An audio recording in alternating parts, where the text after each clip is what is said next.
Do you understand slow English but struggle with native speakers because we're just too fast? Imagine you could change the speed of any conversation to 80%. In this video, you'll see why real people are so difficult to understand and how to train your ears so that real English feels slow. Let's get to it. Now, if you're still watching, hopefully you can understand most of what I say, but maybe you don't understand everything I say. Now, if that's true, it's actually a good sign.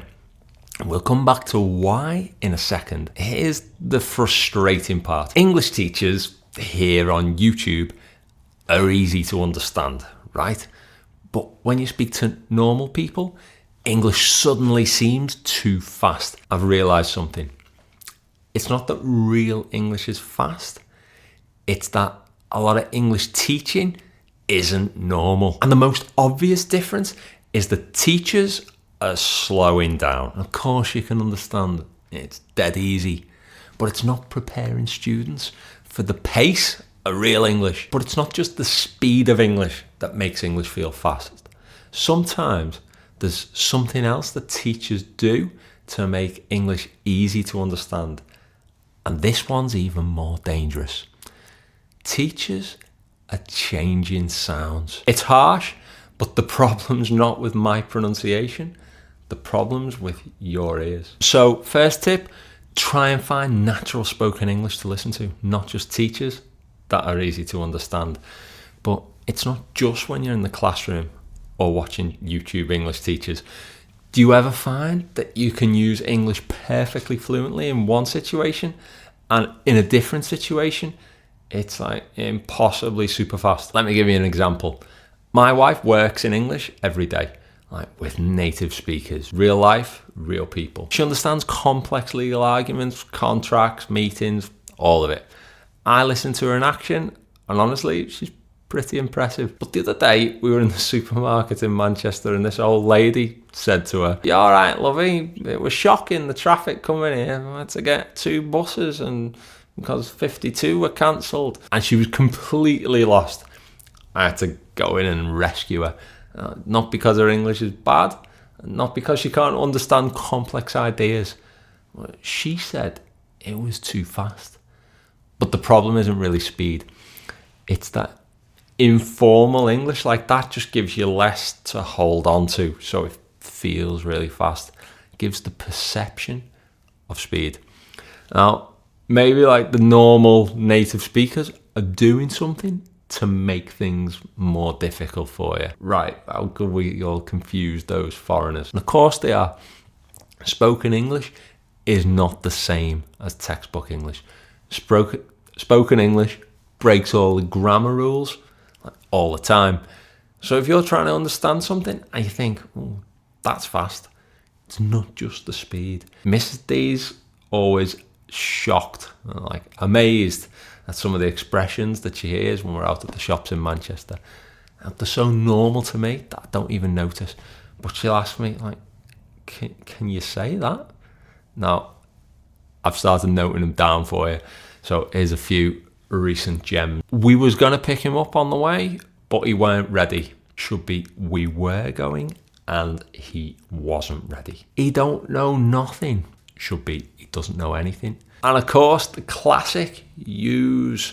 What are yous getting? Now, the ain't no use in English. Should be you. So don't copy those, but definitely be ready to hear them. Spoken English is economical. What do I mean? We native speakers like to eliminate or change sounds and join words together. It makes things easier for our mouths, but it can make things a little bit more difficult for your ears. This is called economy of speech. Take the simple phrase, turn it off. 3 words, but it can be joined into one idea. The n joins into the I, ni, turn it. The t joins into the o, to, turn it off. And you might even hear the t of it, eliminated, turn it off. Maybe just separated by a little stop in the throat. turn it off. Now, this is the level of detail you need to be listening for if you want to start understanding the fast stuff. Now, how to really know if you can understand fast English. Did you watch The Peaky Blinders without subtitles? That's right, TV and films are the ultimate test of your fast English abilities. If you can watch with no subtitles, you're the boss. Well, maybe not. Look, if you can watch The Blinders without subtitles, you're doing pretty well.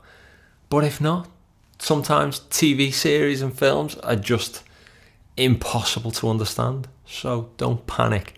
You'll probably notice this watching things in your own language too. They have a load of noise or loud music and then a whispered dialogue. Or sometimes the actors just don't speak very clearly and it's kind of impossible.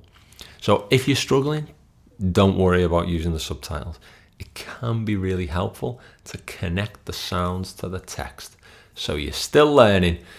Just don't rely on them all of the time. Try and watch without the subtitles at least some of the time. It's even worse in music. Sometimes the pronunciation is just completely unnatural to fit the rhythm of the music or for artistic effect. So try to understand, but don't get too upset if you can't catch all the words. So there's a load of problems, but what are the solutions? How do we practice understanding the fast stuff? Well, first, get a variety of input. Don't just listen to one teacher or one favourite YouTuber. Expose your ears to different people after you've watched all of my videos, of course. Native and non-native, different accents, different speeds, different topics like science, tech, cooking, flower arranging, whatever you're into. So you've got a variety of input, but don't just listen. It's too passive. Everyone wants to just sit and watch YouTube and listen to music and thinks they're an English expert. We have to actually do something. So, number 2, transcribe. This is one of my favourite ways to train your listening skills. Get some real audio of an interview or a podcast.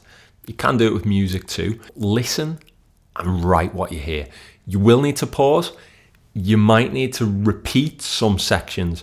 Now, if you get really stuck or you want to check your work, use the transcript. If it's YouTube, you can just go to the description and get a transcript. If it's a song, you can check the lyrics. Now, I'm going to add a bonus tip related to transcribing called delayed replay. Now, lots of learners rely too much on replaying. In real life, you don't get no replays. So listen once, think, what did I catch? Suffer and sweat a little bit here. Write down what you did understand, even if it's not complete. Then replay and confirm and fill in any gaps. Not rewind, word by word. That's no good. We need to train your brain to grab the meaning under pressure. So the next thing you can do to understand fast English is read. Now, I know we're talking about listening, but reading is just the best way to learn. And when you listen, you will hear words that you've learned whilst reading. If you already read, you know this. And if you don't read, probably not going to start reading because I say it's a good idea. But I promise you, you don't know what you're missing out on. If you hear a word you don't know in like a conversation or a podcast, it's going to be almost impossible to figure out the meaning. Just kind of adds to the mixture of English sounding noise that you can't understand. And that's what makes it feel fast. But if you've read it and understood it in context, you're more likely to identify it in the audio or the conversation. That would happen to me like all the time when I was learning Spanish. I'd learn a new word in a book and it was as if everybody knew I'd just learned it and started using it all the time because I was hearing it where I'd never heard it before. Now the truth is that it had always been there, but it was so far over my head that I couldn't identify it. The punchline is, spend less time worrying about how fast people are talking and more time reading. Now, next, don't panic about the speed. It's really only fast when you don't understand. As your abilities improve, It's like you can put the world into 80% speed and you realize it's not so bad. Embrace the unknown. Remember at the beginning, I said that it's a good thing that you don't understand everything I say. The language acquisition process in the brain relies on hearing new words and structures in context. This is called comprehensible input, as in you learn by understanding most things with a sprinkling of new ideas that you can understand from the context. So even if it sounds fast, bathe in the sounds, let the English wash over you. Now, don't worry if you don't catch every word.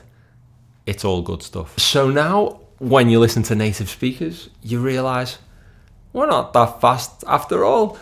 It just feels like 80% speed. So you've done the hard part. You can understand English perfectly, but you still can't speak. Well, in this video, I show you how you can get your speaking unstuck so you can convert those thoughts into beautiful words. See you next time.